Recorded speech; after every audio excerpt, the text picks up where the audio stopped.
45 கிமி 33 me எத்தனை மீட்டருக்கு சமம்? ஏ 45,330 மீ. பி 4,533 மீ. C 45,033 me.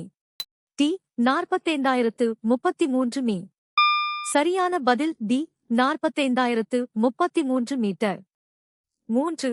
1 கிலோமீட்டர் என்பது 1000 மீட்டருக்கு சமம். எனவே 45 கிமி என்பது 45,000 மீட்டர்கள் ஆகும். இதனுடன் 33 மீட்டரை கூட்டினால் 45,033 மீட்டர் 45,033 என்ற விடை கிடைக்கும். 45,330 மீ என்பது 45 கிமி 330 மீக்கு சமமானது. மின்காந்த அமைப்பில் மின்சாரத்தை வழங்கும் கூறாக சித்தரிக்கப்படுவது எது? ஏ ஒரு மின்தடை a resistor. B ஒரு மின்தேக்கி a capacitor. C ஒரு மின்னாக்கி a generator. T ஒரு மின்கலம் a battery. சரியான பதில் டி ஒரு மின்கலம் a battery. சரியான விடை டி. சோகஸ்மேலி ஒரு மின்காந்தத்தை உருவாக்க தேவையான நிலையான மின்னோட்டத்தை மின்கலம் பேட்டரி வழங்குகிறது.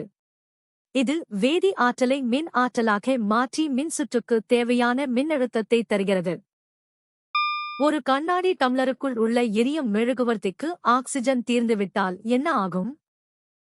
ஏ அது சாதாரணமாக தொடர்ந்து எரியும். பி அது அணைந்துவிடும். சி அது பிரகாசமாக ஒளிரும். டி அது அதிக புகையை உருவாக்கும். சரியான பதில் பி அது அணைந்துவிடும். சரியான விடை அது அணைந்துவிடும். எரிதல் என்பது ஒரு வேதிவினை. இதற்கு ஆக்சிஜன் ஒரு முக்கிய காரணியாக தேவைப்படுகிறது. டம்ளருக்குள் உள்ள ஆக்சிஜன் தீர்ந்தவுடன் எரிதல் வினைக்கு தேவையான ஆக்சிஜன் கிடைக்காததால் மெழுகுவர்த்தி அணைந்துவிடும். பொருள் முதன்மை குவியத்தில் வைக்கப்படும்போது பிம்பம் உருவாவதற்கு எந்த வகை லென்ஸ் விவாதிக்கப்படுகிறது? ஏ குழி லென்ஸ் கன்கேவ் லென்ஸ். பி குவி லென்ஸ் கன்வெக்ஸ் லென்ஸ். சி விரிக்கும் லென்ஸ் டைவர்ஜிங் லென்ஸ். டி தளகுவி லென்ஸ் பிளானோகன்வெக்ஸ் லென்ஸ். சரியான பதில் ஏ குழி லென்ஸ் கன்கேவ் லென்ஸ். குழி லென்ஸில் பொருள் எங்கு வைக்கப்பட்டாலும் பிம்பம் எப்போதும் நேரான சிறிய மற்றும் மாய பிம்பமாகவே அமையும். பொருள் முதன்மை குவியத்தில் இருக்கும்போது பிம்பம் லென்ஸிற்கும் குவியத்திற்கும் இடையில் உருவாகும். சன்ஸ்கிரீன் லோஷன் தோலின் வைட்டமின் டி உற்பத்தி செய்யும் திறனை எத்தனை சதவீதம் குறைக்கிறது? ஏ 50% வரை.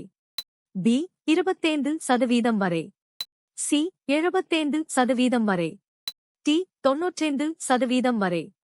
சரியான பதில் டி 95% வரை. 5.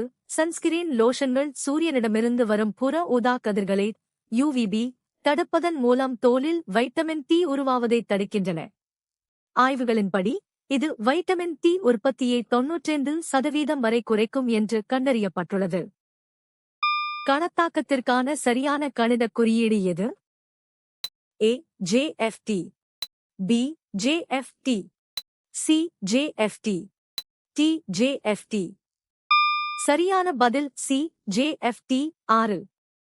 சரியான விடை JFT கணத்தாக்கு இம்பல்ஸ் என்பது மிக அதிக விசை மிக குறுகிய காலத்தில் ஒரு பொருளின் மீது செயல்படுவதை குறிக்கிறது. இது விசை மற்றும் காலத்தின் பெருக்கற்பலனுக்கு சமமாகும். சோடியம் ஹைட்ரஜன் கார்பனேட் மற்றும் சிட்ரிக் அமிலத்திற்கு இடையேயான வினையின் போது எந்த வாயு உற்பத்தி செய்யப்படுகிறது? A carbon dioxide carbon dioxide. B hydrogen hydrogen. C oxygen oxygen. D nitrogen nitrogen. சரியான பதில் A carbon dioxide carbon dioxide. 1. Sodium hydrogen carbonate சமையல் சோடா சிட்ரிக் அமிலத்துடன் வினைபுரியும் போது சோடியம் சிட்ரேட் நீர் மற்றும் கார்பன் டை ஆக்சைடு வாயுவை உருவாக்குகிறது. இந்த அமிலகார வினையின் போது ஏற்படும் நுரைத்து பொங்குதல் கார்பன் டை ஆக்சைடு வெளியேறுவதை குறிக்கிறது. இலை இடைத்திசு செல்களுக்குள் நீர் எடுக்கப்படும் சைலம் எங்கே அமைந்துள்ளது? ஏ காற்று இடைவெளிகளில். பி தண்டுகளில். சி வேர்களில். டி இலை நரம்புகளில். சரியான பதில் டி இலை நரம்புகளில். இலை நரம்புகளில் உள்ள சைலம் திசுக்கள் இலைப்பரப்பு முழுவதும் நீரை விநியோகிக்கும் குழாய்களாக செயல்படுகின்றன. இந்த நரம்புகளிலிருந்துதான் நீர் இலை இடைத்திசு மெசோஃபில் செல்களுக்குள் ஊடுருவி ஒளிச்சேர்க்கைக்கு உதவுகிறது. ஒரு கேத்தோடு கதிர் குழாய் செயல்படும் போது பொதுவாக என்ன வகையான வாயு அழுத்தம் உள்ளே காணப்படும்? ஏ. குறைந்த அழுத்தம் லோ பிரஷர். பி. உயர் அழுத்தம் ஹை பிரஷர். சி. நடுத்தர அழுத்தம் மீடியம் பிரஷர். டி. வளிமண்டல அழுத்தம் அட்மாஸ்பேரிக் பிரஷர். சரியான பதில் ஏ. குறைந்த அழுத்தம் லோ பிரஷர். 4.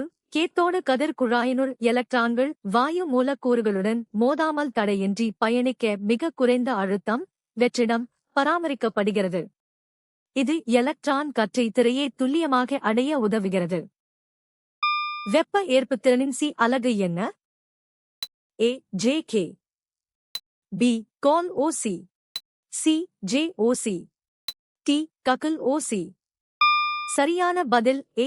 ஜே.கே. ஒரு பொருளின் வெப்பநிலையை 1 கெல்வின் உயர்த்த தேவையான வெப்ப ஆற்றல் வெப்ப ஏற்புத்திறன் எனப்படும். இதன் சி அலகு ஜே.கே. ஆகும். இது பொருளின் நிறை மற்றும் தன்வெப்ப ஏற்புத்திறனை பொறுத்தது. பி. கோல் ஓசி என்பது வெப்ப ஏற்புத்திறனின் பழைய மெட்ரிக் அலகு. உடல் வெப்பநிலையை சரியாக அளந்த பிறகு வெப்பமானியில் உள்ள அளவு உங்களுக்கு என்ன சொல்கிறது? ஏ. உங்கள் உடல் வெப்பநிலை. பி. வளிமண்டல அழுத்தம். சி. சுற்றுப்புற ஈரப்பதம். டி. அறை வெப்பநிலை. சரியான பதில் ஏ. உங்கள் உடல் வெப்பநிலை. சரியான விடை ஏ. சோகஸ்மேலி மருத்துவ வெப்பமானி என்பது மனித உடலின் வெப்பநிலையை துல்லியமாக அளவிட வடிவமைக்கப்பட்ட ஒரு கருவியாகும். இது உடலின் வெப்ப ஆற்றலின் அளவை டிகிரி செல்சியஸ் அல்லது ஃபாரன்ஹீட்டில் காட்டுகிறது. மெண்டலின் ஒரு பண்பு கலப்பு விளக்கம் முதன்மையாக எதை பற்றியது? ஏ. பட்டாணியின் வேதியியல் கலவை. பி. ஒரு ஜோடி வேறுபட்ட பண்புகளின் மரபுரிமை. சி. இருபண்பு கலப்பு மரபு முறைகள். டி. தாவர ஒளிச்சேர்க்கை. சரியான பதில் பி. ஒரு ஜோடி வேறுபட்ட பண்புகளின் மரபுரிமை. சரியான விடை பி. சோகஸ்மேலி மெண்டலின் ஒரு பண்பு கலப்பு என்பது ஒரு ஜோடி மாற்று பண்புகளைக் கொண்ட எஹியூகா நெட்டே மற்றும் குட்டே தாவரங்களைச் சிலுவை செய்து அவற்றின் மரபுரிமையை படிப்பதாகும். பின்வருவனவற்றில் எது எடையின் திசையை விவரிக்கிறது? ஏ. எப்போதும் பூமியின் மையத்தை நோக்கி. பி. எப்போதும் கீழ் நோக்கி. சி. எப்போதும் மேல் நோக்கி. டி. எப்போதும் சூரியனை நோக்கி. சரியான பதில் ஏ. எப்போதும் பூமியின் மையத்தை நோக்கி. சரியான விடை ஏ. சோகஸ்மேலி எடை என்பது ஒரு பொருளின் மீது செயல்படும் புவியீர்ப்பு விசையாகும். இது எப்போதும் புவியின் மையத்தை நோக்கியே செயல்படும். இது ஒரு வெக்டர் அளவு என்பதால் இதற்கு திசை மற்றும் எண் மதிப்பு ஆகிய இரண்டும் உண்டு. உயிரினங்களுக்கு இடையில் மரபணுக்களை கையாளுதல் மற்றும் மாற்றுவதை உள்ளடக்கிய செயல்முறை எது? ஏ. கலப்பின வீரியம் ஹைபிரிட் விகர். பி. மரபணு பொறியியல் genetic engineering. C. Heterosis. D. உட்தேர்வு இன்பிரீடிங். சரியான பதில் பி. மரபணு பொறியியல் ஜெனடிக் என்ஜினியரிங். 1. சரியான விடை பி. சோகஸ்மேலி மரபணு பொறியியல் என்பது டிஎன்ஏ மூலக்கூறுகளை செயற்கையாக மாற்றி அமைத்து ஒரு உயிரினத்திலிருந்து மற்றொரு உயிரினத்திற்கு மாற்றுவதாகும். இது நவீன உயிரி தொழில்நுட்பத்தின் ஒரு முக்கிய அங்கமாகும். கடல் மட்டத்தில் புவிக்கான ஈர்ப்பு முடுக்கத்தின் ஜி தோராயமான மதிப்பு என்ன? ஏ. 7.8 மீவி. பி. 10.2 மீவி. சி. 9.8 மீவி. டி.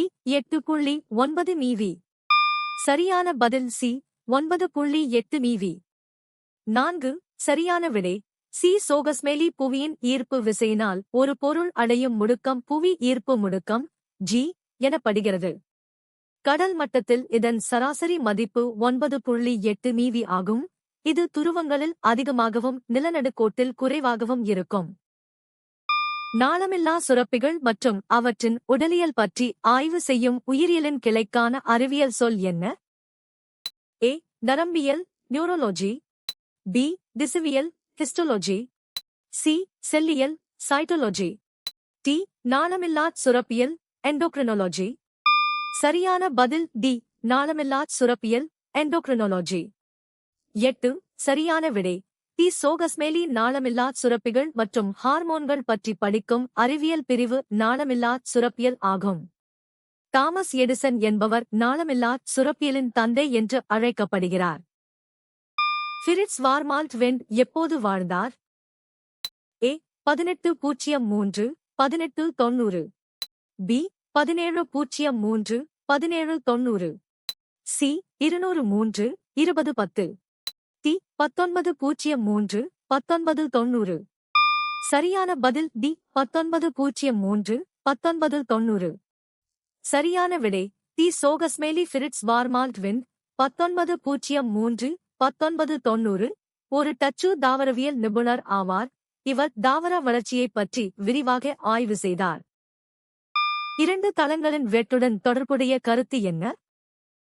ஏ திண்மக் கோணம், பி தளக்கோணம், சி துல்லியம், டி ஒளிச்செறிவு. சரியான பதில் பி தளக்கோணம். சரியான விடை. பி சோகஸ்மெலி 2 நேர்கோடுகள் அல்லது 2 தளங்கள் ஒன்றையொன்று வெட்டிக் கொள்வதால் உருவாகும் கோணம் தளக்கோணம் எனப்படும். இதன் சி அலகு ரேடியன் ஆகும். நீங்கள் எத்தனை சரியாக பதிலளித்தீர்கள்?